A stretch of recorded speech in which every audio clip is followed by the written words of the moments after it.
नमस्कार, आदाब, वेलकम। मैं रित के सहाय लक्ष्य अकेडमी के ऑनलाइन प्लेटफॉर्म लक्ष्य मंत्रा पे आप सभी का स्वागत करता हूँ। आशा है आप सभी अच्छे होंगे और लक्ष्य की ओर अग्रसित होंगे। जी हाँ, बात करंट अफेयर्स की करेंगे और जनवरी का पहला पार्ट लेके आपके सामने प्रस्तुत हूँ।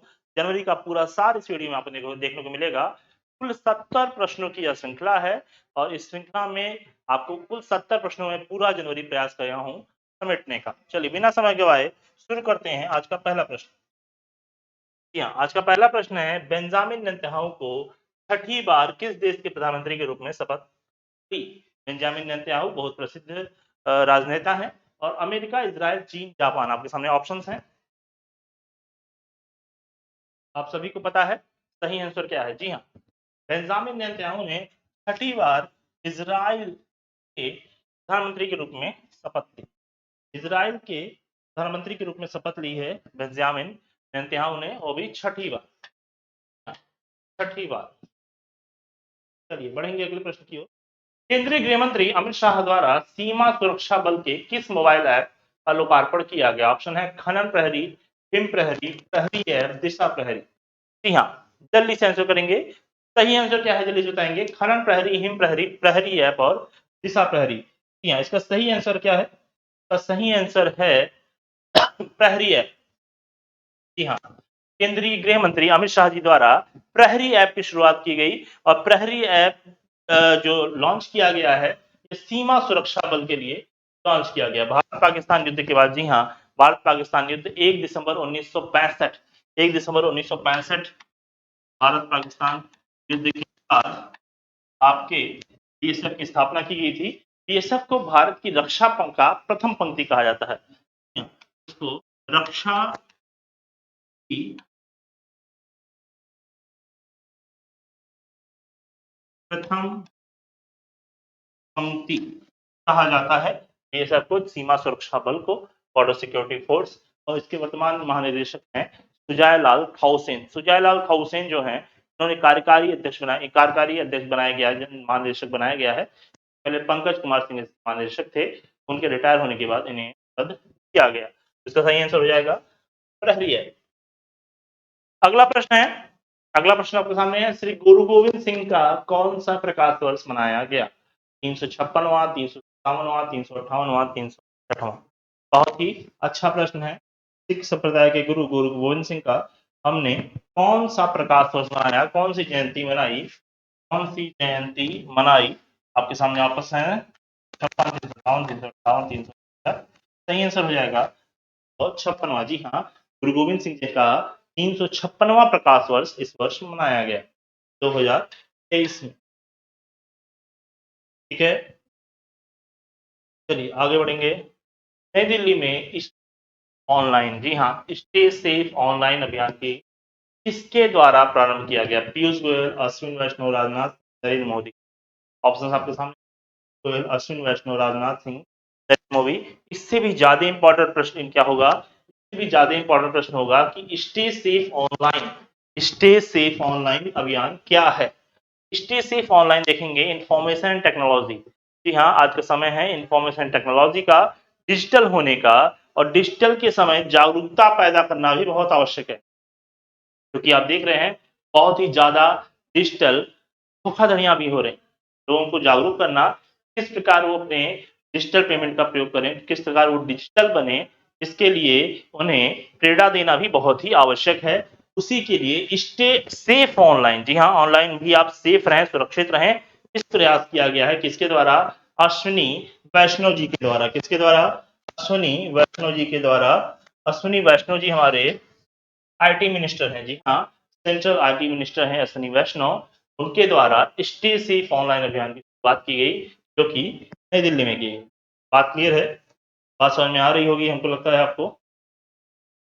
चलिए आगे बढ़ते हैं। अगला प्रश्न, पांचवा। मुख्यमंत्री और मंत्रिपरिषद को लोकायुक्त के दायरे में लाने वाला भारत का पहला राज्य कौन सा है? आप सामने ऑप्शन देखेंगे, राजस्थान, केरल, महाराष्ट्र, उत्तर प्रदेश। राजस्थान, केरल, महाराष्ट्र, उत्तर प्रदेश, इनमें से कौन सा ऐसा राज्य है जिसने मुख्यमंत्री और मंत्रिपरिषद, जी हाँ, मुख्यमंत्री और मंत्रिपरिषद को भी लोकायुक्त के दायरे में ले आया? देखिए, लोकायुक्त के दायरे में लाने वाला पहला राज्य बना है महाराष्ट्र।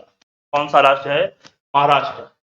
लेकिन लोकायुक्त के द्वारा इन पर अगर कोई जांच की जाती है तो पहले से उसकी आपको अनुमति लेनी होगी।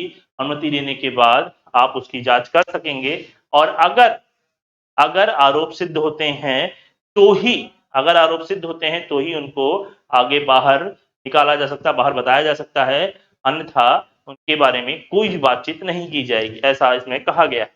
ठीक है, तो लोकायुक्त की जांच जरूर की जाएगी, बट जब तक मुख्यमंत्री और मंत्रिपरिषद पूरे प्रदेश का प्रतिनिधित्व करते हैं, उनके ऊपर कोई आरोप लगा देना और उसको साबित करना बहुत ही कठिन काम है ना। लेकिन हमारी न्याय व्यवस्था ऐसी है कि और बहुत ही संदेह वाला भी मामला हो जाएगा ना, अगर मुखिया पे ही आरोप लग जाए तो पूरे प्रदेश प्रश्न उठ जाता है। इस नाते बहुत ही सतर्कता बरती गई है यहाँ पर और राज्य बन गया है महाराष्ट्र, जिसने मुख्यमंत्री और मंत्रिपरिषद को लोकायुक्त के दायरे में लाए। चलिए बढ़ेंगे, अगले प्रश्न की ओर बढ़ेंगे।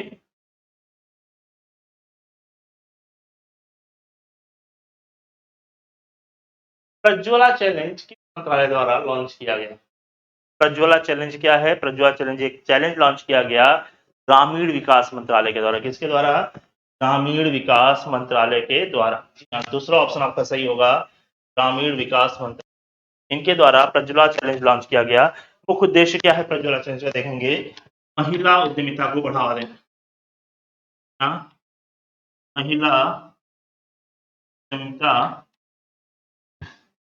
बढ़ावा देना, महिला उद्यमी कैसे बढ़े पर फोकस करना, रोजगार के नए अवसर पैदा करना। रोजगार है, महिला उद्यमी बने, रोजगार के ज्यादा से ज्यादा अवसर पैदा हो, स्थानीय मॉडल जो हो आपका वो व्यवस्थित चले। जी हाँ, स्थानीय मॉडल,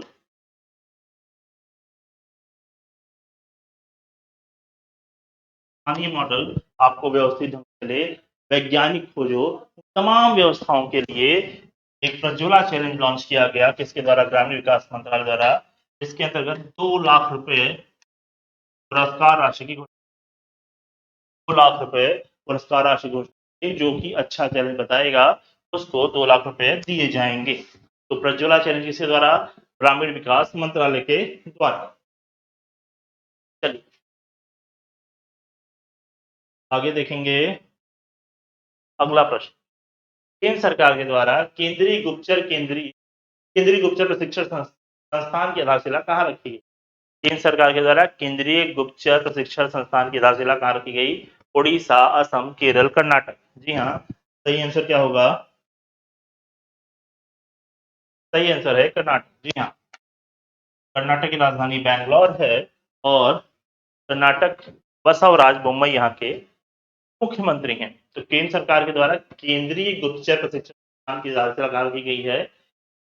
कर्नाटक में रखी गई है। ठीक है, इंपॉर्टेंट प्रश्न है आपके लिए।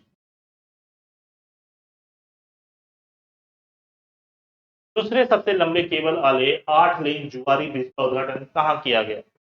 जान लीजिए, जुआरी ब्रिज। जी हाँ, जुआरी ब्रिज जो है ये दूसरा सबसे लंबा केबल आधारित ब्रिज है। केबल आधारित ब्रिज का मतलब समझेंगे, ऐसा ब्रिज जो केबल पर आधारित हो, है ना, नीचे कोई पिलर्स ना हो, पे केबल से बांध करके इस ब्रिज को बनाया गया है और लंबा ब्रिज है।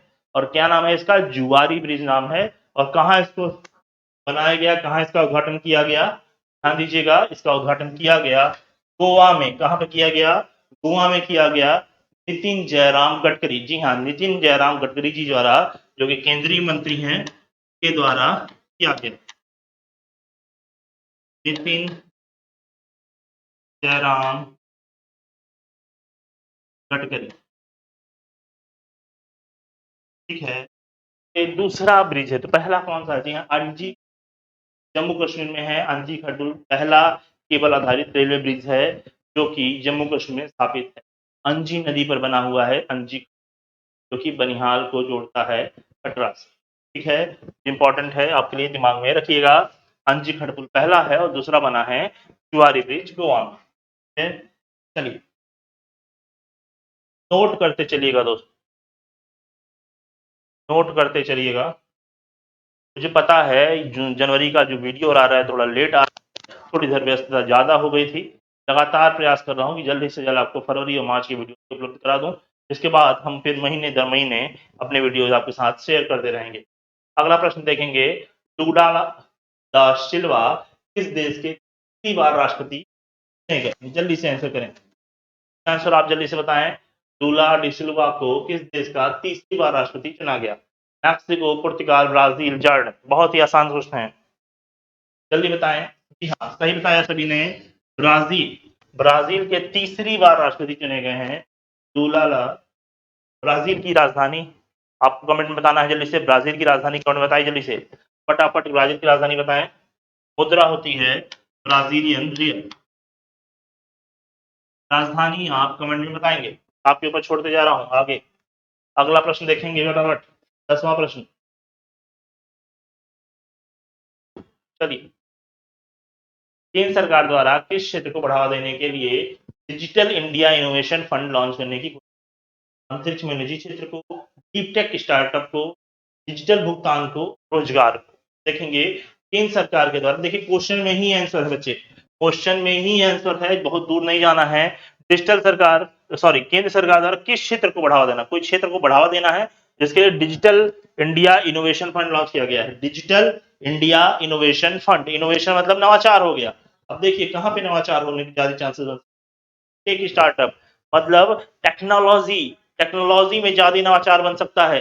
सीधा सा आंसर मिल जाएगा डी टेक स्टार्टअप, है ना। स्टार्टअप आजकल भारत जो है आत्मनिर्भर बन रहा है, तो ऐसे इंजीनियरिंग नवाचारों को, वैज्ञानिक मॉडलों को, वैज्ञानिक खोजों को बढ़ावा देने के लिए पैसे की जरूरत पड़ती है। जो आपके इंजीनियरिंग नवाचार हैं, जो आपके वैज्ञानिक खोज हैं, उनको मूर्त रूप में साकार करना, है ना, आपके सामने परोसने के लिए, आपके सामने उपलब्ध कराने के लिए पैसे की जरूरत पड़ती है।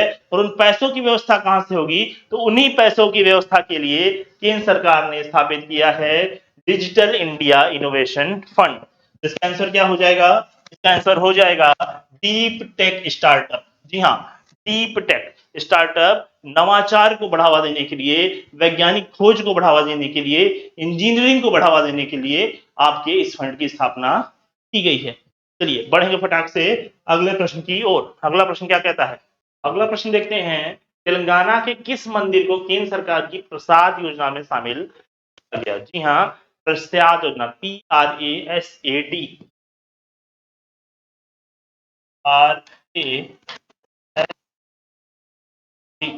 प्रसाद योजना के अंतर्गत यात्रा, कायाकल्प एवं आध्यात्मिक संवर्धन अभियान। जी हाँ, तीर्थ यात्रा,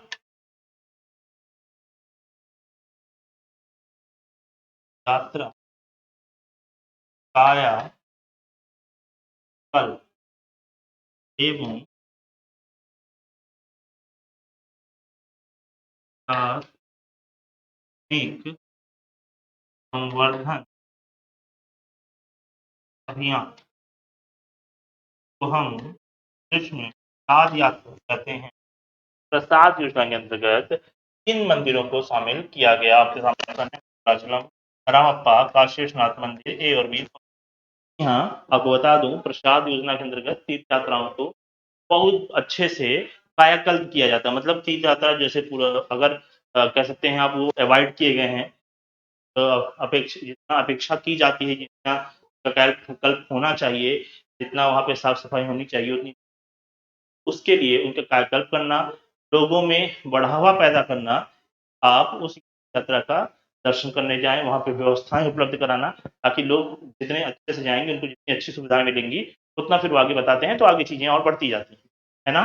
तो प्रसाद योजना के अंतर्गत तीर्थ यात्रा के कायाकल्प की व्यवस्था करना और जो अध्यात्म है, उसके संवर्धन को बढ़ावा देना, उसको संवर्धन करना और आगे बढ़ाना, इस अभियान को बताता है आपका प्रसाद योजना। और इसमें ए और बी दोनों, जी हाँ, भद्राचलम मंदिर और रामप्पा मंदिर दोनों को ही जोड़ा गया है। तो आपका आंसर हो जाएगा ए एंड बी दोनों।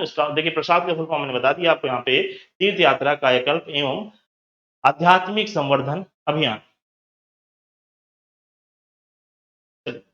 अगले प्रश्न की ओर चलेंगे। छत्तीसगढ़ पुलिस ने निजात अभियान जैसे अमेरिकी IACP 2022 पुरस्कार मिला, इस अभियान का उद्देश्य क्या है? पहला, दहेज उत्पीड़न, दूसरा, माओवादी विरोधी कार्यक्रम, नशा मुक्त समाज, चौथा, घरेलू हिंसा उन्मूलन। ठीक है, देखेंगे दहेज दहेज से संबंधित नहीं, जात का मामला, माओवादी विरोधी संबंधित मामला नहीं है, घरेलू हिंसा से संबंधित मामला नहीं। मामला किससे है? मामला है नशा मुक्त समाज से। जी हाँ।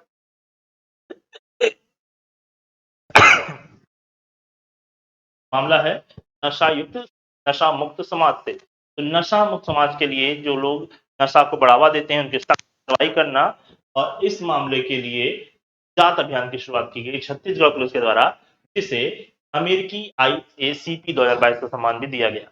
इस कैटेगरी के अंतर्गत दिया गया लीडरशिप इन क्राइम प्रिवेंशन। हाँ, लीडरशिप।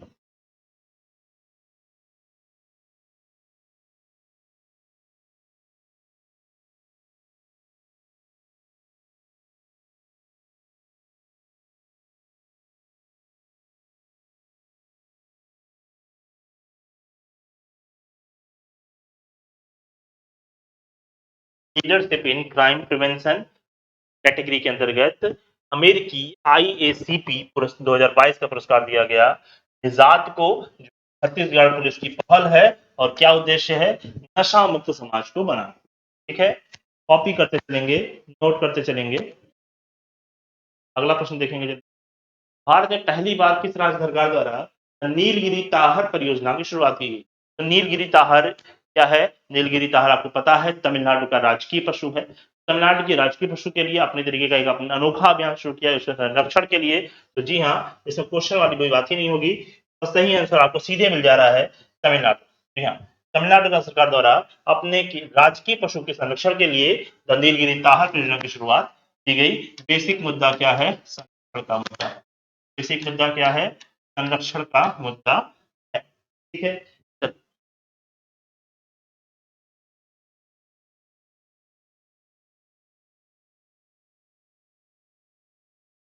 अगला प्रश्न है, उत्तर प्रदेश की पहली महिला पुलिस कमिश्नर किया गया। पहली महिला पुलिस कमिश्नर की बात हो रही है, उत्तर प्रदेश की बात हो रही है। ऑप्शन देखते हैं, लक्ष्मी सिंह, किरण बेदी, सुचिता कृपलानी, सरोजिनी नायडू। जी नहीं, सबसे सही आंसर आपके सामने सबसे ऊपर दिख रहा है और एकदम राइट आंसर है। आपको बाकी आंसर देख के अपने आप समझ में आ गया होगा ये आंसर है। तो जल्दी से कमेंट बताएंगे। लक्ष्मी सिंह सही आंसर है, राइट आंसर है। तो जल्दी से बताएंगे सरोजिनी नायडू और सुचेता कृपलानी का उत्तर प्रदेश के साथ क्या संबंध है? ये दोनों प्रथम आते हैं, ये दोनों ही प्रथम हैं, इनके साथ प्रथम महिला जुड़ता है, उत्तर प्रदेश के साथ ही जुड़ता है। जल्दी से कमेंट बताइए क्या सही है। जी हाँ, बहुत सही जवाब दिया आपने। सुचिता कृपलानी उत्तर प्रदेश की पहली महिला मुख्यमंत्री थी, और सरोजिनी नायडू उत्तर प्रदेश की पहली महिला राज्यपाल और पहली राज्यपाल भी थी। ठीक है, सही आंसर हो जाएगा लक्ष्मी सिंह बुद्धनगर। गौतम बुद्ध नगर का कमिश्नर बनाया गया है इनको। गौतम नगर का कमिश्नर बनाया गया है लक्ष्मी सिंह को, और ऐसा भारत में यूपी में पहली बार हुआ कि कोई महिला पुलिस कमिश्नर बनाई गई। ठीक है जी, चलिए बिना समय के बाद बढ़ते चलिए। भारत निर्वाचन आयोग द्वारा मिशन 929 929 किस राज्य में प्रारंभ किया गया? असम, मिजोरम, त्रिपुरा, मणिपुर। देखेंगे, भारतीय निर्वाचन आयोग तुरंत आ जाना चाहिए 25 जनवरी 1950। 25 जनवरी 1950 की स्थापना हुई थी, और उसमें हम राष्ट्रीय मतदाता दिवस भी उसी दिन मनाते हैं। जी हाँ, तो राष्ट्रीय मतदाता दिवस भारतीय निर्वाचन आयोग द्वारा 99, जी हाँ, 90% से ज्यादा मतदान हेतु, 90% से ज्यादा मतदान, 90% ज्यादा मतदान हो, इसके लिए मिशन 929 शुरू किया गया था त्रिपुरा में। Tripura is the right answer. 90% मतदान ज्यादा हो, ये शुरू किया गया था मिशन 929। कहाँ पे? त्रिपुरा में। ठीक है, तुरंत कमेंट में बताइए त्रिपुरा की राजधानी क्या है? कमेंट में तुरंत आना चाहिए, फटाफट कमेंट करते चलेंगे दोस्तों। क्वेश्चन के साथ साथ अलग अलग क्वेश्चन को भी लेते चलेंगे और कमेंट करते चलेंगे।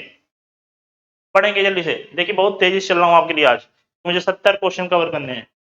स्मार्ट कार्यक्रम का उद्देश्य क्या है? खेती में नई तकनीकों का प्रयोग, डिजिटल बोर्ड द्वारा शिक्षा को प्रदान करना, डिजिटल भुगतान को बढ़ावा देना, आयुर्वेद में वैज्ञानिक अनुसंधान को बढ़ावा देना। देखिए, स्मार्ट कार्यक्रम का अभी जो उद्देश्य निकल के आ रहा है वो आपके लिए आ रहा है आयुर्वेद में। किसमें? आयुर्वेद में वैज्ञानिक बढ़ावा देना। जी हाँ, बात यहाँ कर रहे हैं स्मार्ट की, कर रहे हैं स्मार्ट की। स्मार्ट का फुल फॉर्म होता है scope for mainstreaming Ayurveda research in teaching professionals. जी हाँ, scope for mainstreaming Ayurveda research in teaching professionals.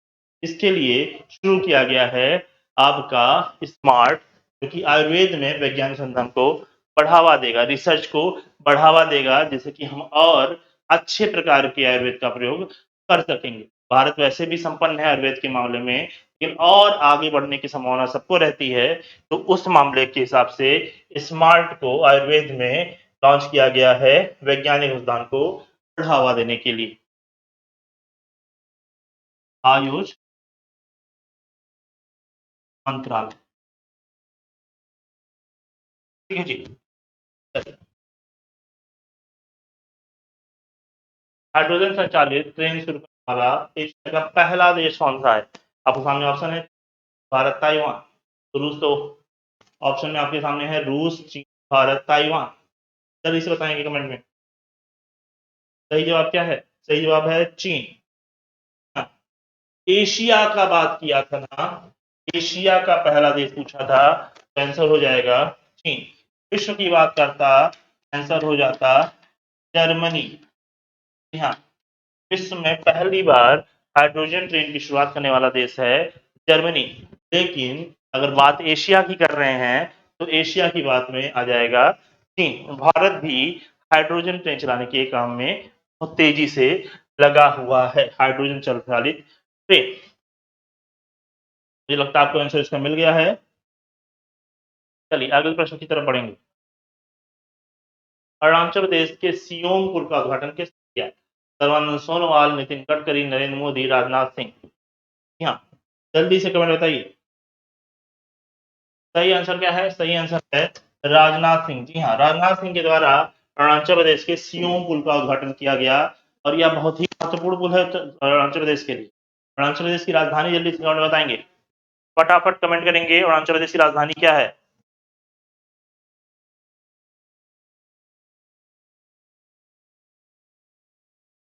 Jug mission, जिसकी दूसरी, अगला क्वेश्चन देखेंगे, जग मिशन जिसे दूसरी बार human habitat world habitats award मिला, उनका सन का संबंध राज्य से? पश्चिम बंगाल, झारखंड, उत्तराखंड, सॉरी उत्तर प्रदेश, उड़ीसा। देखिए, उड़ीसा, उड़ीसा सरकार के द्वारा जल मिशन की शुरुआत की गई है, और इसका मुख्य उद्देश्य क्या है? इसका मुख्य उद्देश्य है सशक्त उड़ीसा को बनाना। जी हाँ, झुग्गी में जो लोग हैं उनको सशक्त बनाना, उनको वहां से उखाड़ करके, जी हाँ मैं वर्ड यूज कर रहा हूँ, झुग्गी को समाप्त करके उनको और अपग्रेड करना, और उनको एक व्यवस्थित घर में जगह देना। जी हाँ, ये झुग्गी वाली जो पॉपुलेशन है उनको सशक्त करने के लिए शुरू किया गया था उड़ीसा सरकार के द्वारा, जिसे दूसरी बार, जी हाँ, जिसे दूसरी बार UN habitat world habitats award से नवाजा गया है। तो जग मिशन हो जाएगा, कहीं कहीं आप तो कंफ्यूज मत होइएगा। जग मिशन या जगह मिशन ये उड़ीसा सरकार के द्वारा शुरू किया गया है, और विशेष करके किसके लिए शुरू किया गया है? तो झुग्गी वालों के लिए शुरू किया गया है, कि झुग्गी से उनको निकाल करके एक अच्छा जीवन देना इसका मिशन का उद्देश्य है।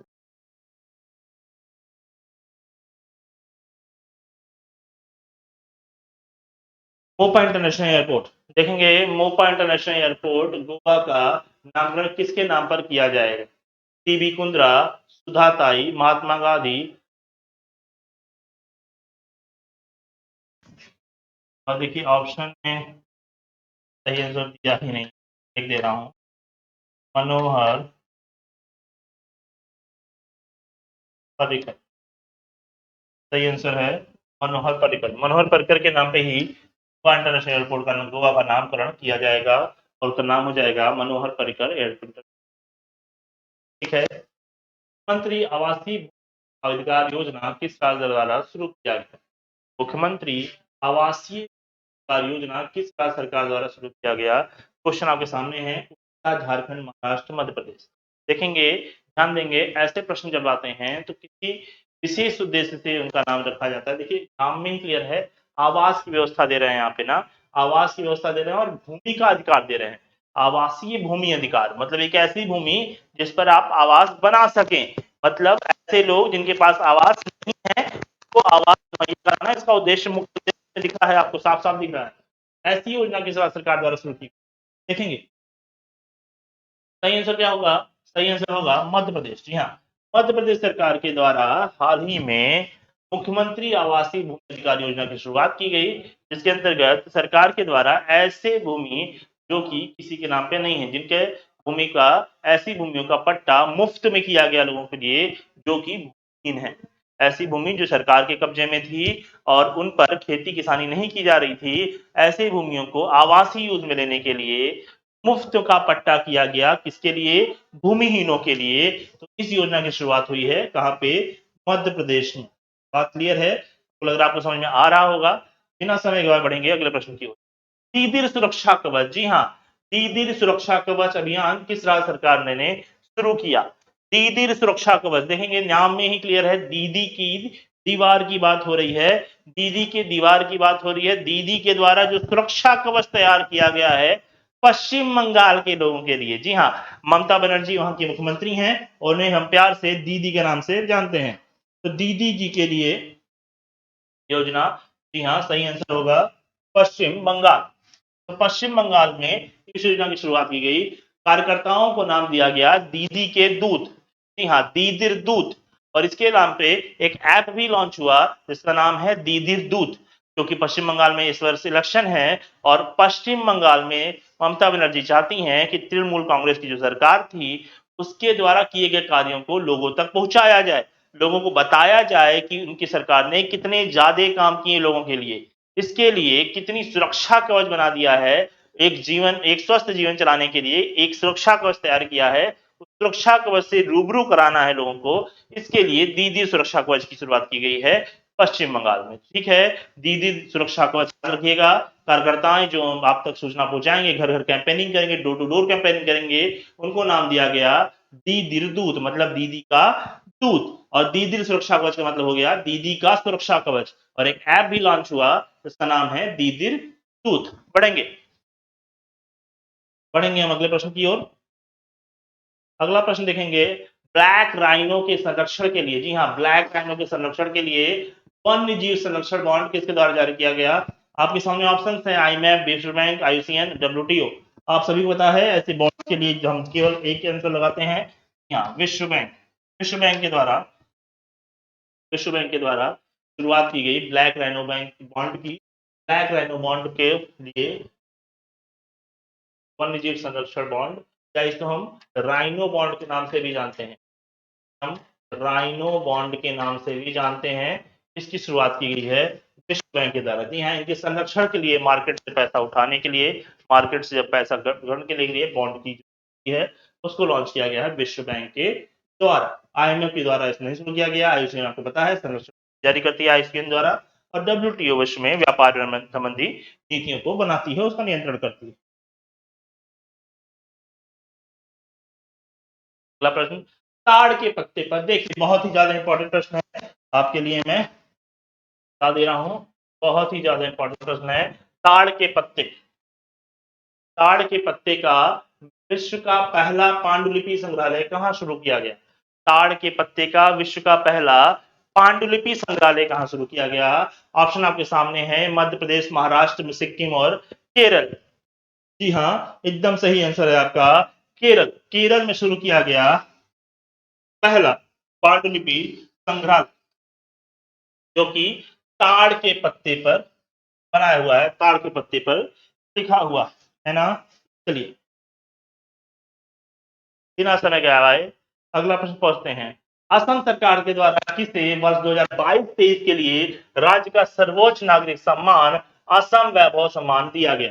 देखिए, असम सरकार द्वारा, जिस तरह भारत के द्वारा अपने भारत के निवासियों के लिए, भारत के नागरिक के लिए नागरिक सम्मान दिया जाता है जो कि भारत रत्न, पद्म विभूषण, पद्म भूषण और पद्मश्री होता है, उसी प्रकार कुछ राज्य भी अपने नागरिकों को सम्मानित करते हैं, उन्हीं में से एक है असम।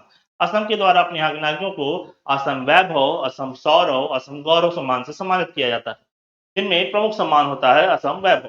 पिछले वर्ष यहाँ रतन टाटा जी को दिया गया था और इस वर्ष किसको दिया गया यहाँ पे पूछा गया है। आपके सामने ऑप्शन देखता हूँ, नयनमोनी सैकिया, गिल्टबर्सन संगमा, कृष्णा रॉय, डॉक्टर तपन सैकिया। सही आंसर क्या होगा? सही आंसर होगा डॉक्टर तपन सैकिया। डॉक्टर तपन सैकिया ऐसे व्यक्ति हैं जिन्होंने कैंसर को जल्द पता लगाने की तकनीक का प्रयोग किया। इसी चीज के लिए उन्हें असम वैभव से सम्मानित किया गया। जी हाँ, तो असम वैभव प्राप्त करने वाले नाम है डॉक्टर तपन सैकिया। क्वेश्चन नंबर 26 पे पहुंच गए हम। आज की पहली अंडर वाटर मेट्रो कहाँ बनाई जा रही है? बहुत ही प्रसिद्ध क्वेश्चन है और इसका आंसर होना चाहिए पश्चिम बंगाल। जी हाँ, पश्चिम बंगाल कोलकाता कोसी नदी पर, पश्चिम बंगाल कोलकाता बन रहा है आपका अंडर वाटर मेट्रो और इसको आपका पहला अंडर वाटर मेट्रो कहा जा रहा है। ठीक है, जो कि हुगली नदी पर बनाया गया। पढ़ेंगे। हाल ही में किसे भारत का उप राष्ट्रीय सुरक्षा सलाहकार नियुक्त किया गया? भारत का उप राष्ट्रीय सुरक्षा सलाहकार, भारत का राष्ट्रीय सुरक्षा सलाहकार कौन है? जो अजीत डोभाल साहब हैं। और उप राष्ट्रीय सुरक्षा सलाहकार डिप्टी एनएसए किसे घोषित किया गया? डिप्टी एनएसए घोषित किया गया पंकज कुमार सिंह को। कहा भाई? पंकज कुमार सिंह। पंकज कुमार सिंह बने भारत के डिप्टी एनएसए। जी हाँ, मैंने प्रेरा क्वेश्चन दिया था, वहां पे हमने प्रहरी ऐप पढ़ा था। जब प्रहरी ऐप लॉन्च किया गया उसमें बीएसएफ के महानिदेशक थे पंकज कुमार सिंह। बाद वो रिटायर हो गए और उन्हें नियुक्त किया गया एनएसए। जी हाँ, डिप्टी एनएसए। ठीक है, तो आंसर हो जाएगा पंकज कुमार सिंह। आइए 28वां क्वेश्चन पे चलते हैं। विरासत भारत की हाथ से 75 साड़ियों का उत्सव आयोजन किस मंत्रालय द्वारा किया गया है? साड़ी की बात है, ऑप्शन देखेंगे। महिला एवं बाल विकास मंत्रालय नहीं, आयुष मंत्रालय नहीं, संस्कृति मंत्रालय नहीं। सही आंसर होगा कपड़ा मंत्रालय। जी हाँ, कपड़ा मंत्रालय के द्वारा, कपड़ा मंत्रालय के द्वारा 75 साड़ियों का उत्सव मनाया गया और ये सभी हाथ से बनी साड़ियां हैं और इन्हें विरासत के अंतर्गत यह उत्सव मनाया गया। किसके द्वारा? कपड़ा मंत्रालय के द्वारा। ठीक है जी, चलिए जल्दी से बढ़ेंगे 29वें प्रश्न की ओर। भारत के 69वें ग्रैंड मास्टर कौन बने? कौस्तुभ चटर्जी, प्रदेश एम, आदित्य मित्तल, एम विश्वनाथन आनंद। जी हाँ, एम विश्वनाथन आनंद तो भारत के पहले ग्रैंड मास्टर थे। 1989 1988 1988 में भारत के पहले ग्रैंड मास्टर बनाए गए थे विश्वनाथन आनंद। विश्वनाथन आनंद को भारत का पहला ग्रैंड मास्टर बनाया गया था। और पहला ग्रैंड मास्टर का सेंस क्या है कि ऐसा खिलाड़ी, ऐसा शतरंज खिलाड़ी जो 2500 येलो पॉइंट कवर कर लेता है। कितने yellow point? 2500 yellow point cover कर लेता है, उसे ग्रैंड मास्टर की उपाधि दी जाती। ठीक है, तो ऐसा पहला खिलाड़ी बने थे विश्वनाथन आनंद। और अभी हम 79 पे पहुंच चुके हैं, तो बने हैं प्रदेश एम। कौन है? प्रदेश एम, भारत के 79 ग्रैंड मास्टर है ना। और अगर बात करें पहली महिला की तो सुब्बा रमन विजय लक्ष्मी, सुब्बा रमन विजय लक्ष्मी भारत की पहली महिला ग्रैंड मास्टर बनाई गई। ठीक है, कॉपी कर लेंगे। चलिए प्रश्न गए, हम तीसरे प्रश्न में पहुंच गए हैं। बात है कौन सा शहर पहली बार फार्मूला ई वर्ल्ड चैंपियनशिप रेस की मेजबानी करेगा? देखिएगा 2013 में बुद्धा सर्किट में ग्रेटर नोएडा में फार्मूला वन रेस का शुभारंभ किया गया था। फार्मूला वन रेस का शुभारंभ किया गया था बुद्धा सर्किट ग्रेटर नोएडा में। और इस बार फार्मूला ई वर्ल्ड चैंपियनशिप की शुरुआत हो रही है। कहां पर हो रही है? तो हैदराबाद में हो रही है। कहां पर हो रही है भैया? तो ये हो रही है हैदराबाद में। कहां पर? हैदराबाद में। हैदराबाद बुद्धा सर्किट के बाद पहला ऐसा शहर बनेगा जो कि फार्मूला ई वन चैंपियनशिप की मेजबानी करेगा। बात समझ में आ रही है? कोई डाउट नहीं ना? बढ़ेंगे अगले प्रश्न की ओर बढ़ेंगे।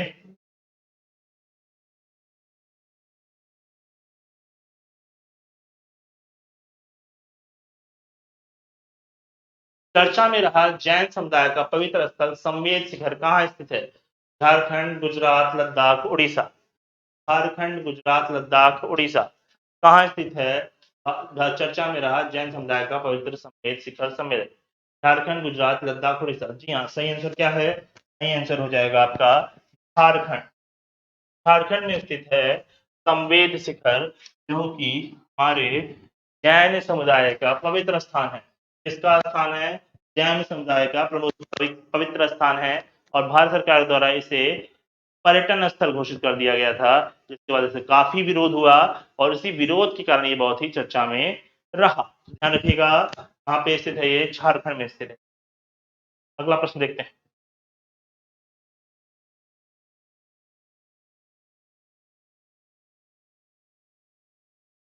अंतर्राष्ट्रीय पतंग महोत्सव 2023 का उद्घाटन किसके द्वारा किया गया? भूपेंद्र पटेल, आचार्य देवव्रत, अमित शाह, नरेंद्र मोदी। बता दूं, अहमदाबाद में होता है अंतर्राष्ट्रीय पतंग महोत्सव। कहाँ होता है? अहमदाबाद में होता है। और इसको उद्घाटन किया आपके भूपेंद्र पटेल ने। जी हाँ, गुजरात के मुख्यमंत्री के द्वारा इसका सफल उद्घाटन किया गया। ठीक है।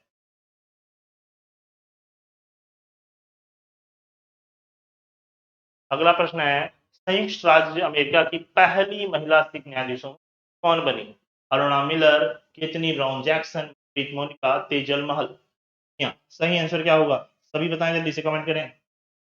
सही आंसर क्या होगा?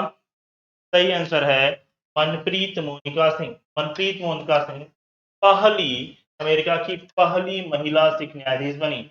महिला सिख न्यायाधीश, पहली महिला सिख न्यायाधीश बनी आपकी मनप्रीत मोनिका सिंह। अमेरिका की पहली महिला सिख न्यायाधीश मनप्रीत मोनिका सिंह, याद रखिएगा। बहुत ही इंपॉर्टेंट बात है, महिला सशक्तिकरण की बात है, इंपॉर्टेंट हो जाता अपने आप। भारत के पहले पूरी तरह से डिजिटल बैंकिंग वाले राज्य की घोषणा किस राज्य ने की? उत्तर प्रदेश, केरल, गुजरात, महाराष्ट्र। तो आप सभी को पता है, पूर्ण रूप से डिजिटल की बात हो रही है। शिक्षा का मामला बहुत तगड़ा आएगा। डिजिटल होने के लिए शिक्षा बहुत ही आवश्यक है और इसलिए आपको पता है आंसर क्या होने वाला है। आप सभी को पता है पहला आंसर क्या होने वाला है। सही आंसर होने वाला है केरल। केरल बना है भारत का पहला पूरी तरह से डिजिटल बैंकिंग वाला राज्य। पूरी तरह से डिजिटल बैंकिंग वाला राज्य भारत का पहला राज्य बन गया है आपका केरल। ठीक है दोस्तों, प्रश्न देखेंगे। अगला प्रश्न आपके सामने है, Harvard law school centre of वैश्विक नेतृत्व से किया गया? डेकानिया, बोबडे, पाप्ता एंडी, डॉक्टर बाई चंद्रचूड़। हाँ, बहुत ही ज्यादा इंपॉर्टेंट प्रश्न है। हाँ, ज्यादा इंपॉर्टेंट प्रश्न है कि मैं आपसे क्या बताऊं, बहुत ही ज्यादा, कई स्टार इंपॉर्टेंट प्रश्न है, बहुत ही ज्यादा इंपॉर्टेंट प्रश्न है। देखेंगे क्या है, फिर से पढ़ेंगे। हार्वर्ड लॉ स्कूल के द्वारा, हार्वर्ड लॉ स्कूल सेंटर के द्वारा वैश्विक नेतृत्व के लिए, किसके लिए? वैश्विक नेतृत्व के लिए पुरस्कार, वैश्विक नेतृत्व के लिए पुरस्कार किसे दिया गया? आंसर है वर्तमान मुख्य न्यायाधीश doctor D Y Chandrachud. Bharat के मुख्य न्यायाधीश डॉक्टर डी वाई चंद्रचूड़ को दिया गया है वैश्विक नेतृत्व के लिए पुरस्कार। और उन्होंने अपने पूरे जीवन को भारत के, अपने भारत में और बाहरी भी वैश्विक नेतृत्व प्रदान किया है, कानून के क्षेत्र में वैश्विक नेतृत्व प्रदान किया है, जिस नाते इन्हें यह सम्मान दिया गया, नाते इन्हें यह सम्मान दिया गया है। अच्छे जने जानिए, अपन जानते हैं भारत के प्रथम मुख्यमंत्री। ठीक है, इमोई उन इरप्पा महोत्सव कहाँ मनाया गया? असम, मिजोरम, त्रिपुरा, मणिपुर। जी हाँ, सही आंसर देखते हैं फटाक से। सही आंसर है मणिपुर। मणिपुर में मनाया गया मोइन इरुप्पा महोत्सव। मोइन इरुप्पा महोत्सव सुख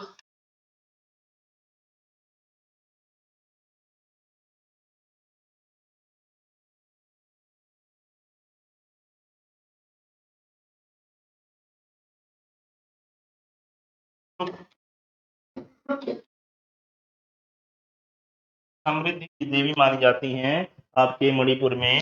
मणिपुर में इम्फा को सुख देवी की, सुख समृद्धि की, व्यवस्थित गृह व्यवस्था की देवी माना जाता है, नाते यह उत्सव यहाँ मनाया जाता है और इसका सही आंसर हो जाएगा मणिपुर। अगला प्रश्न है, भारतीय सेना के लिए किस महारत्न का दो स्मोक सुपीरियर केरोसिन तेल, ध्यान दीजिएगा, दो स्मोक सुपीरियर केरोसिन तेल लॉन्च किया है? NTPC, PC, BPCL, IOC. यहाँ सीधे आंसर पे चलेंगे, BPCL, Bharat petroleum corporation limited द्वारा, भारत पेट्रोलियम कॉर्पोरेशन लिमिटेड द्वारा भारतीय सेना के लिए लो स्मोक सुपीरियर केरोसिन तेल लॉन्च किया गया है, जो कि सिर्फ और सिर्फ किसके लिए है? भारतीय सेना के लिए है। ठीक है।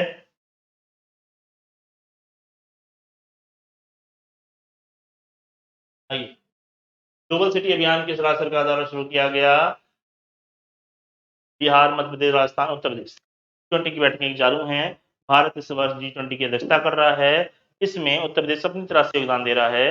इसके 100 दिन पहले उत्तर प्रदेश सरकार द्वारा एक अभियान छेड़ा गया, जिसके अंतर्गत अपने यहाँ के शहरों को विकसित करना, समृद्ध करना, स्वच्छ सुविधा व्यवस्था करना। अभियान को नाम दिया गया ग्लोबल सिटी अभियान, वैश्विक सिटी अभियान। और इसको शुरू किया गया उत्तर प्रदेश सरकार के द्वारा। किसके द्वारा? उत्तर प्रदेश सरकार के द्वारा ग्लोबल सिटी अभियान की शुरुआत की गई, जो कि जिसका मुख्य उद्देश्य वहां के शहरों को विकसित करना, साफ सुथरा करना और सुंदर दिखाना था। ठीक है। अगला प्रश्न देखेंगे, संन्यास की घोषणा करने वाली भारत की स्टार महिला खिलाड़ी सानिया मिर्जा का संबंध table tennis, badminton, table tennis, golf. सही आंसर सबको पता है, इसको बताने की जरूरत नहीं मुझे, लेकिन फिर भी बता दे रहा हूँ। सही आंसर होगा टेनिस। हाँ, और फिर बताना है ही। चलिए 40वें क्वेश्चन में पहुंच गए। हेनले पासपोर्ट इंडेक्स 2023 में स्थान पर किस देश को प्राप्त हुआ? हेनले पासपोर्ट इंडेक्स स्थान पर कौन सा देश है? Singapore, Japan, Bharat, Iraq. तो आप सभी को पता है किस स्थान पर है? जापान। कौन है? जापान। शीर्ष स्थान पर है जापान। भारत का स्थान है 85वां और अंत स्थान पर है अफगानिस्तान।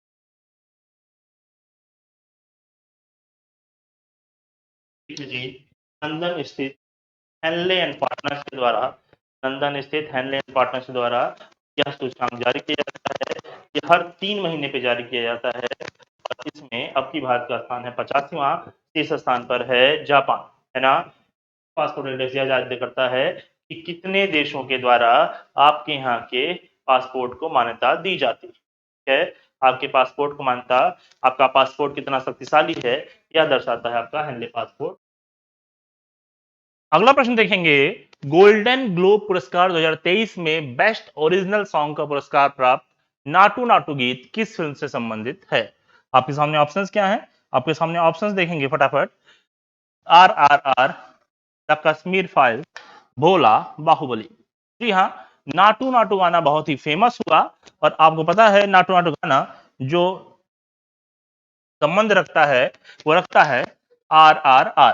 RRR एक बहुत फेमस मूवी है, जो बहुत ही प्रचलित हुई और गोल्डन ग्लोब पुरस्कार उसने जीता। आगे के पुरस्कार में हम पढ़ेंगे, ऑस्कर अवार्ड भी इन्होंने जीता है। तो ओरिजिनल सॉन्ग के क्षेत्र में, जी हाँ, बेस्ट ओरिजिनल सॉन्ग की कैटेगरी है। बेस्ट ओरिजिनल सॉन्ग की कैटेगरी में गोल्डन ग्लोब पुरस्कार 2023 जीतने वाला जो गाना है नाटू नाटू, ये संबंधित है RRR से। पढ़ेंगे, अगले प्रश्न की ओर बढ़ेंगे। अगला प्रश्न है, कर्नाटक में आयोजित 26वें राष्ट्रीय युवा महोत्सव की थीम है फिट यूथ, फिट इंडिया, विकसित युवा, विकसित भारत, उत्साह, नए भारत का युवा Bharat, it's all in the mind. देखिएगा, कर्नाटक में हुआ 26वां राष्ट्रीय युवा महोत्सव। ये ध्यान रखने वाली बात है। 26वां राष्ट्रीय युवा महोत्सव कहां संपन्न हुआ? तो ये हुआ कर्नाटक में। कर्नाटक में भी कहां हुआ? कर्नाटक के धारवाड़ और हुबली जिले में। जी हाँ, धारवाड़ और हुबली जिले में, कर्नाटक के धारवाड़ और हुबली जिले में यह संपन्न हुआ 160वीं जयंती के अवसर पर। किसके? स्वामी विवेकानंद के। स्वामी विवेकानंद के 160वीं जयंती के अवसर पर इसका आयोजन किया गया। स्वामी विवेकानंद की 160वीं जयंती के अवसर पर धारवाड़ हुबली जिले में कर्नाटक के राष्ट्रीय युवा महोत्सव की शुरुआत हुई और इसका थीम था विकसित युवा, विकसित भारत। जी हाँ, इसका थीम था विकसित युवा, विकसित भारत। बढ़ेंगे अगले प्रश्न की ओर।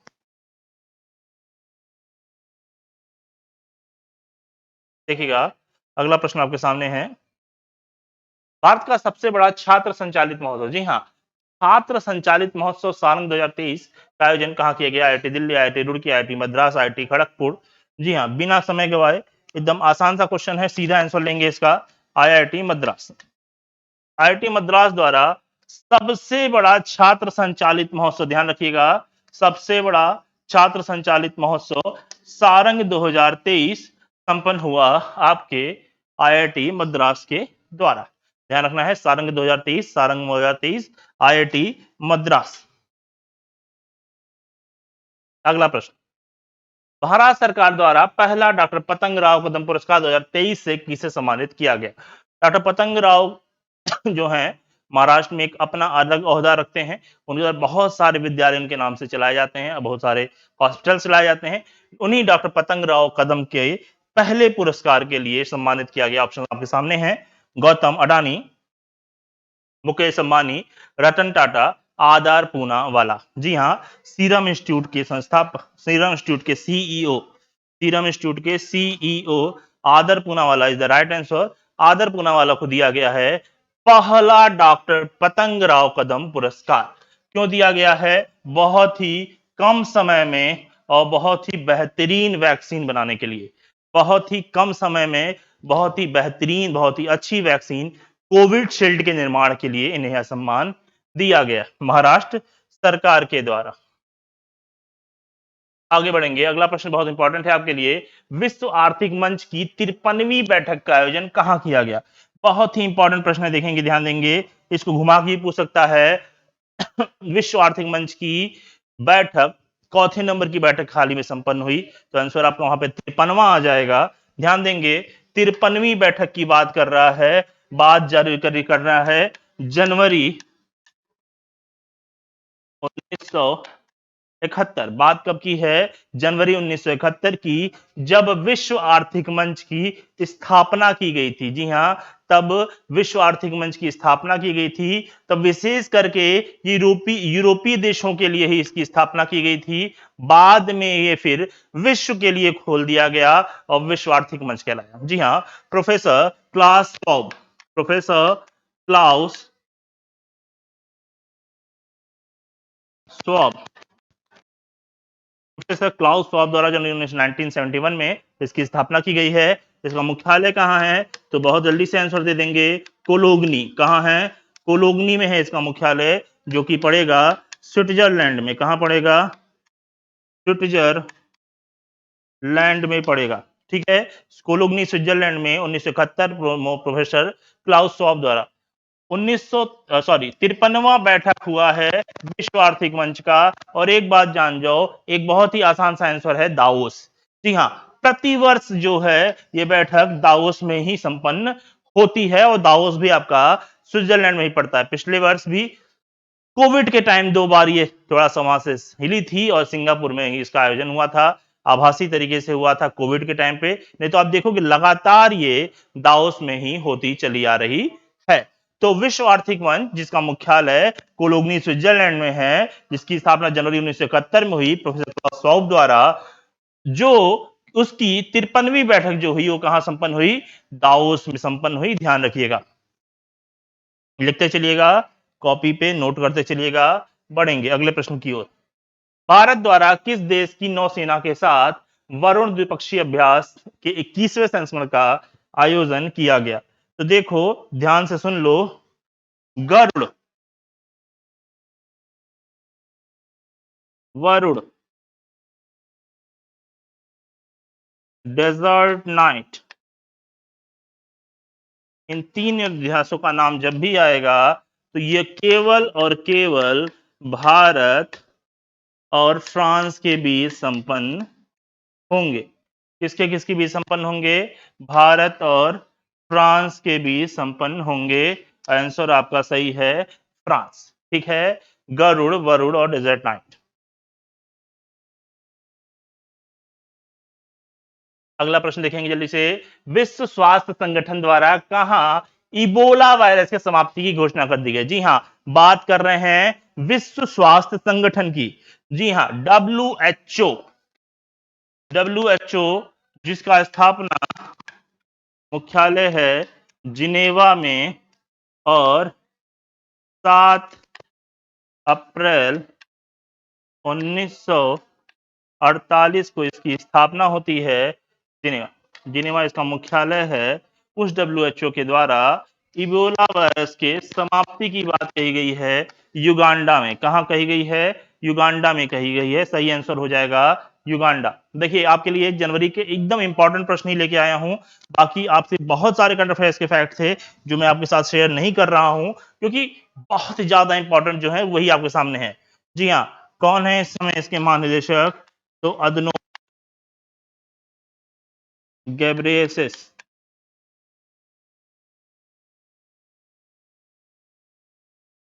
टेड्रोस है ना। चलिए, टेड्रोस अदनोम गैब्रियेसस ये इसके वर्तमान महानिदेशक है। चलेंगे अगले प्रश्न की ओर। जल्लीकट्टू 2023 जिसे मट्टू पोंगल भी कहते हैं कहां शुरू हुआ? तो आपको बहुत अच्छा प्रश्न दे दिया मैंने आपको। सिंध भाषा है मट्टू पोंगल। जी हाँ, मट्टू पोंगल कहते हैं जल्लीकट्टू को। और जल्लीकट्टू जो हम मनाते हैं ये पोंगल के अवसर पर मनाते हैं ना। किस अवसर पर मनाते हैं? पोंगल के अवसर पर मनाते हैं। और पोंगल हम कहाँ मनाते हैं? पोंगल हम मनाते हैं तमिलनाडु में। कहाँ मनाते हैं? तमिलनाडु में। तो इसका सही आंसर हो जाना चाहिए तमिलनाडु। ये है तमिलनाडु। सही आंसर है। देखिए पशु दौड़ कराई जाती है, पशु फाइट कराई जाती है। इस अवसर पर भारत के भारत के सर्वोच्च न्यायालय द्वारा इस पर बैन लगा दिया गया था। जिसके बाद राष्ट्रपति ने इसको अध्यादेश के द्वारा फिर से लागू किया गया था, है ना। जल्लीकट्टू जो होता है वो तमिलनाडु में होता है। और कर्नाटक में भी एक होता है। कर्नाटक में होता है कंबाला। जी हाँ, कंबाला कर्नाटक में होने वाला एक त्योहार है, एक आयोजन है।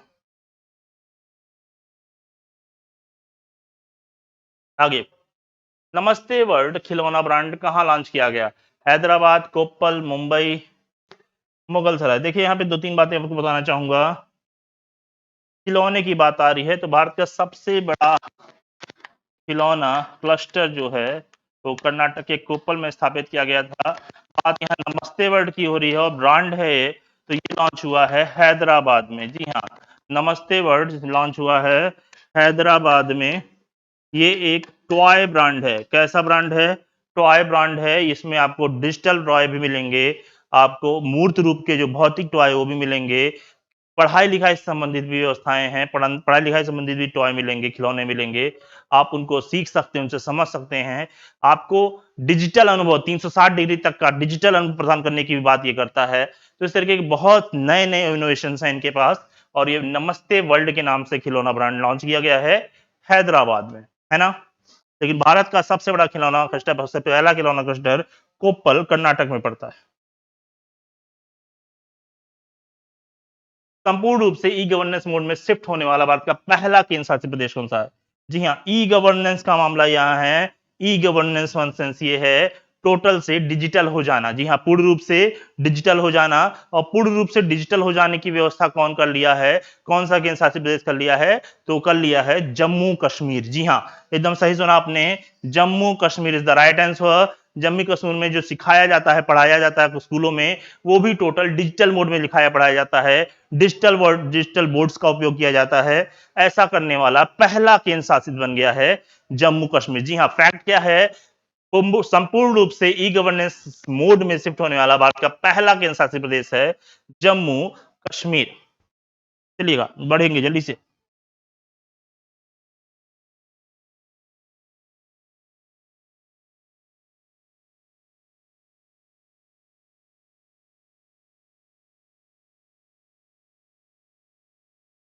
चलिए, भारतीय सेना द्वारा किस देश के साथ पहला संयुक्त प्रशिक्षण अभ्यास साइक्लोन फर्स्ट राजस्थान में आयोजित किया गया? जी हाँ, राजस्थान में आयोजित किया गया। राजस्थान में मिस्र के साथ। जी हाँ, मिस्र के साथ, भारत और मिस्र के साथ, भारत और मिस्र के साथ साइक्लोन फर्स्ट नामक युद्धाभ्यास का आयोजन किया गया राजस्थान में। कहां पे? राजस्थान में। जी हाँ, अभी हाल ही में गणतंत्र दिवस पर आए थे आपके यहाँ के राष्ट्रपति फतह अब्दुल अल फतह अल सीसी। जी हाँ, अब्दुल अल फतह अल सीसी जो यहाँ के राष्ट्रपति हैं, हाल ही में हमारे यहाँ आए थे मुख्य अतिथि बनकर भारत के गणतंत्र दिवस के अवसर पर। ठीक है, तो साइक्लोन जो है वो भारत और मिस्र के बीच संपन्न होने वाला युद्ध अभ्यास है। चलिए बढ़ेंगे आगे की तरफ, बढ़ेंगे अगले प्रश्न की ओर। चर्चा में रही India the Modi question documentary किसके द्वारा जारी की गई? आपके सामने ऑप्शंस हैं, India Today, BBC, New York Times, Times of India. जी हाँ, Times of India, Times of India. India Today, BBC, New York Times, Times of India. सही आंसर क्या हो जाएगा? देखिए चर्चा में क्या है, इंडिया द मोदी क्वेश्चन। ये एक डॉक्यूमेंट्री थी जो मोदी जी के गुजरात में मुख्यमंत्री बनने के बाद से और भारत के प्रधानमंत्री बनने तक का सफर कैसे तय किया इन्होंने, इस पर एक डॉक्यूमेंट्री बनाई गई थी जो कि बीबीसी के द्वारा लॉन्च की गई थी। जी हाँ, बीबीसी के द्वारा जारी की गई थी और यह यूट्यूब चैनल पर जारी की गई थी बीबीसी के। उसके बाद इस पर बहुत विवाद हुआ था और ये इसको हटा लिया गया था। तो इंडिया द मोदी क्वेश्चन ये जारी किया गया, इसमें बहुत चर्चा में रहा बीबीसी पर। ठीक है, सही आंसर क्या हो गया इसका? बीबीसी। बढ़ेंगे अगले प्रश्न की ओर। अंतरराष्ट्रीय पर्यटन मेला फितूर FITUR 2023 के 43वां संस्करण का आयोजन कहां किया गया? Dhaka, Manila, Madrid, Delhi. जी हाँ, सही समझा आपने, सही आंसर है मैड्रिड, स्पेन। स्पेन की राजधानी मैड्रिड, जहां पर अंतरराष्ट्रीय पर्यटन मेला फितूर 2023 का आयोजन किया गया। भारत की तरफ से इसमें पर्यटन मंत्रालय ने भाग लिया। जी हाँ, भारत की तरफ से इसमें पर्यटन मंत्रालय के द्वारा भाग लिया गया। चलिए अगला प्रश्न देखेंगे। नेताजी सुभाष चंद्र बोस की 126वीं जयंती, बहुत ही इंपॉर्टेंट बात है, नेताजी सुभाष चंद्र बोस की 126वीं जयंती मनाई गई है और इन्हें नेताजी की उपाधि किसके द्वारा प्रदान की गई थी? रविन्द्रनाथ टैगोर, भगत सिंह, महात्मा गांधी, हिटलर। जी हाँ, सही जवाब है हिटलर, एडोल्फ हिटलर, जो कि तानाशाह था, उसके द्वारा पहली बार नेताजी को, सॉरी, सुभाष चंद्र बोस को नेताजी कहकर पुकारा गया था। तो सही आंसर हो जाएगा हिटलर। पढ़ेंगे, भारत का सबसे गहराई 108.59 फीट में स्थित भूमिगत मेट्रो स्टेशन की स्थापना कहां किया जा रहा है? ऑप्शन आपके सामने है, पुणे, कोलकाता, लखनऊ, मुंबई। जी हाँ, सही जवाब क्या हो जाएगा? जल्दी से कमेंट करेंगे। जी हाँ, पुणे, पुणे सही जवाब है। पुणे भारत का सबसे गहरा जो मेट्रो स्टेशन स्थापित किया जा रहा है वो भूमिगत मेट्रो स्टेशन है और वो स्थित है पुणे में। जी हाँ,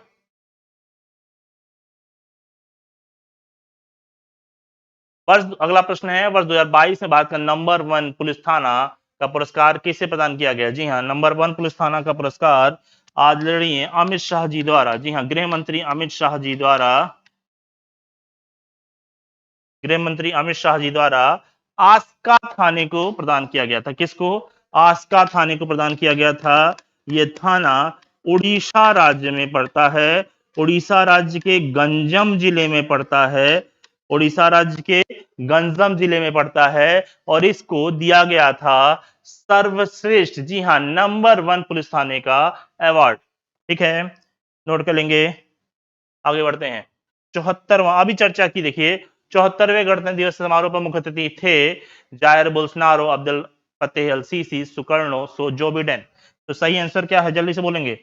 जी हाँ, अब्दुल फतेह अल सीसी मिस्र के राष्ट्रपति वर्तमान बार, इस बार 74वें गणतंत्र दिवस के आपके मुख्य अतिथि रहे। अगला प्रश्न, राष्ट्रीय मतदाता दिवस 2023 की थीम है मजबूत लोकतंत्र के लिए चुनावी साक्षरता, वोटिंग जैसा कुछ नहीं, वोट जरूर डालेंगे हम, मतदाताओं को सशक्त जागरूक बनाना, जब जागो तभी सवेरा।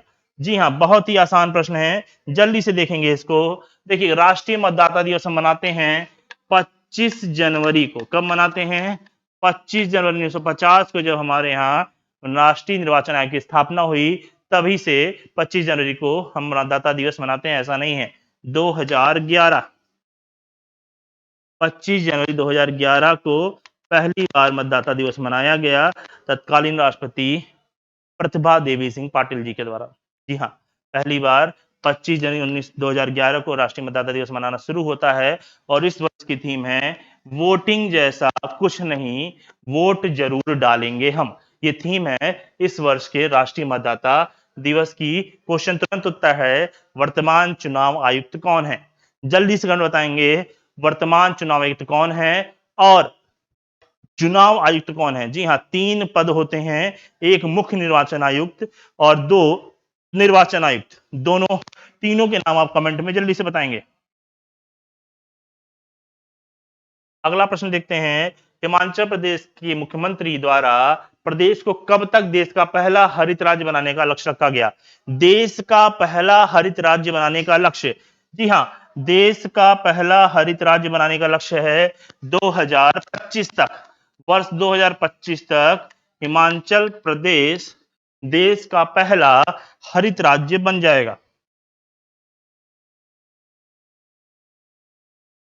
भारत की अध्यक्षता में FAO food and agriculture organization के 12वें सत्र का आयोजन कहां किया गया। जी हां, इसके 12वें सत्र का आयोजन हुआ रोम में। यहीं पे इसका मुख्यालय है, किसका, एफएओ, रोम इटली में ही इसका मुख्यालय है और यहीं पर भारत की उपाध्यक्षता में इसके 12वें सत्र का आयोजन किया गया। फूड एंड एग्रीकल्चर ऑर्गेनाइजेशन संयुक्त राष्ट्र का एक अंग है।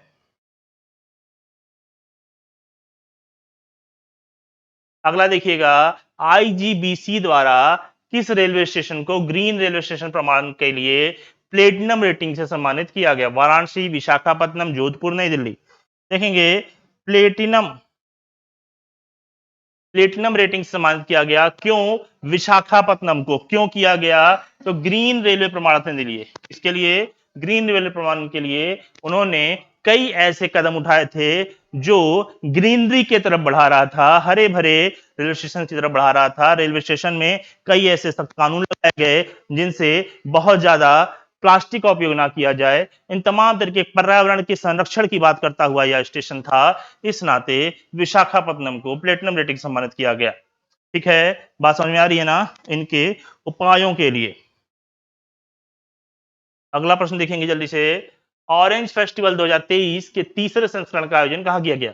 देखिएगा, एक ना शहर, एक राज्य है नागालैंड, एक राज्य है नागालैंड और इसी नागालैंड की राजधानी है कोहिमा। इसी नागालैंड की राजधानी है कोहिमा और यही कोहिमा में, जी हाँ, कोहिमा में ही होता है ऑरेंज फेस्टिवल और ये 2023 में तीसरा संस्करण है। 2023 में ये चौथा संस्करण है, तीसरा संस्करण है। तो ऑरेंज फेस्टिवल 2023 के तीसरे संस्करण का आयोजन किया गया कोहिमा में। ठीक है जी, मुझे उम्मीद है आपको समझ में आ रहा होगा। बढ़ेंगे जल्दी से अगले प्रश्न की ओर। भारत द्वारा किस देश के साथ 100 से अधिक चीते प्राप्त करने का समझौता किया गया है। तो जी हाँ, साउथ अफ्रीका के द्वारा, साउथ अफ्रीका के द्वारा, दक्षिण अफ्रीका के द्वारा 100 से अधिक चीतों का समझौता हुआ है। प्रत्येक वर्ष लगभग 8 से 12 चीते भारत में साउथ अफ्रीका से लाए जाएंगे। तो 8 से 10 साल में लगभग ये कंप्लीट हो जाएगा, है ना। 8 से 12 चीते प्रत्येक वर्ष साउथ अफ्रीका से भारत लाए जाएंगे। बढ़ेंगे, अंतर्राष्ट्रीय प्रलय स्मरण दिवस प्रतिवर्ष किस घटना की स्मृति में मनाया जाता है। जापान पर परमाणु हमले, चेरनोबिल परमाणु संयंत्र दुर्घटना, हिटलर द्वारा यहूदियों का नरसंहार, हिरोशिमा नागासाकी परमाणु हमला। देखेंगे, हिरोशिमा नागासाकी परमाणु हमला तो नहीं है। हिटलर, हाँ, ये हिटलर द्वारा यहूदियों के नरसंहार के लिए अंतरराष्ट्रीय प्रलय स्मरण दिवस मनाते हैं। बहुत ही इंपॉर्टेंट चीज है, अंतरराष्ट्रीय प्रलय स्मरण दिवस मनाया जाता है हिटलर द्वारा यहूदियों के नरसंहार को लेकर के। ऑस्ट्रेलिया ओपन 2023 की बात हो रही है और पुरुष एकल की बात हो रही है। सीधे खोजिए नोवाक जोकोविच कहां पे होंगे। नोवाक जोकोविच इज द राइट आंसर। तो ऑस्ट्रेलियन ओपन किस खेल से संबंधित है, आप सभी को पता है, लॉन टेनिस से। जी हाँ, लॉन टेनिस से संबंधित है और एक प्रमुख ओपन है ये ऑस्ट्रेलियन ओपन 2023। पुरुष वर्ग में जीता है नोवाक जोकोविच ने। न्यायाधीशों के एक पैनल के द्वारा गणतंत्र दिवस की परेड में सर्वश्रेष्ठ झांकी घोषित की गई। गुजरात, उत्तराखंड, महाराष्ट्र, दिल्ली। सही आंसर है उत्तराखंड। जी हाँ, उत्तराखंड को न्यायाधीशों के पैनल के द्वारा सर्वश्रेष्ठ झांकी घोषित किया गया, जबकि गुजरात को वोटिंग के द्वारा सर्वश्रेष्ठ झांकी घोषित किया गया। दो तरीके से हुआ, वोटिंग के द्वारा गुजरात नंबर 1 पे था और उत्तराखंड जो था वो न्यायाधीशों के पैनल के द्वारा नंबर 1 पर था। उत्तर प्रदेश के किस जिले में पूर्वांचल का पहला निजी औद्योगिक क्षेत्र बनाया जा रहा है? तो इसका आंसर है आपका वाराणसी। जी हाँ, वाराणसी में बनाया जा रहा है पूर्वांचल का पहला निजी औद्योगिक क्षेत्र। पूर्वांचल का पहला निजी औद्योगिक क्षेत्र बनाया जा रहा है वाराणसी में।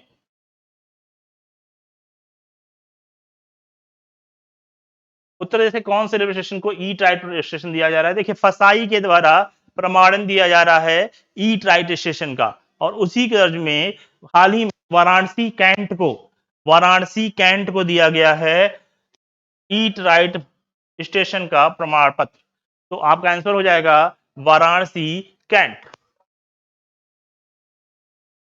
हमने यहां बात की फसाई की। जी हां, फसाई की बात की। फसाई एक्ट 2006 के अंतर्गत इसकी स्थापना हुई थी। इसके वर्तमान अध्यक्ष का नाम था राजेश भूषण, और हाल ही में गंजी पी कमला राव को इसका सीईओ नियुक्त किया गया था। गंजीपति कमला राव को हाल ही में इसका फसाई का सीईओ नियुक्त किया गया था।